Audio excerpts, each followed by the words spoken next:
Hi guys, today's book talk from me is called The Sunflower by Simon Wiesenthal, who is a Holocaust survivor who then worked for justice for those who also survived the Holocaust by hunting down Nazi criminals to bring them to the courts.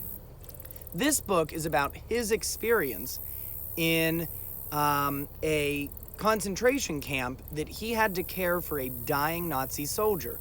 On the deathbed of the dying Nazi soldier, the Nazi asks him to forgive him for the sins that he had committed against the Jewish people.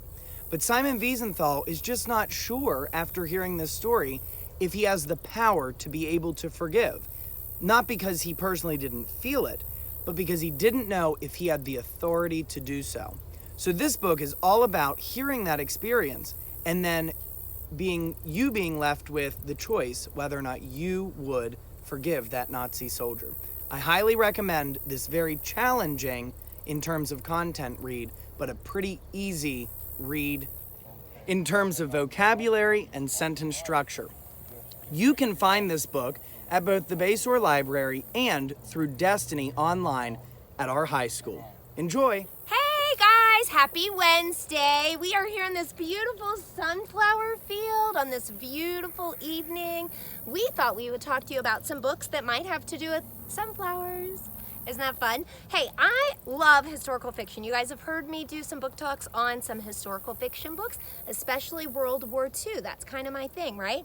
And this book, The Sunflower Girl, is that same setting, the same kind of thing. Historical fiction, a lot of the stuff in the book is real. However, the storyline is fiction, historical fiction. So in this particular book, there's a girl, her name is Maria, and she is growing up with her dad. Her mother passed away of the flu several years earlier, and so Maria's growing up, and her dad owns a huge sunflower field, just like this one, and she loved it. Maria loved it. She was a teenager, and she loved to just like go into the sunflower fields and walk amongst them, right? And sometimes she would even lay down and read. Can you imagine laying down and reading a book?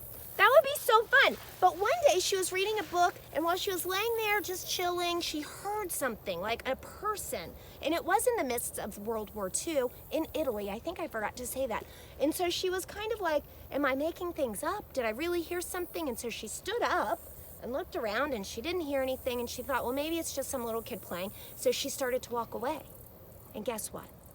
A man popped up out of the field, and he was a prisoner, and he had escaped, and so anyways, I can't tell you anymore because something bad happened to Maria.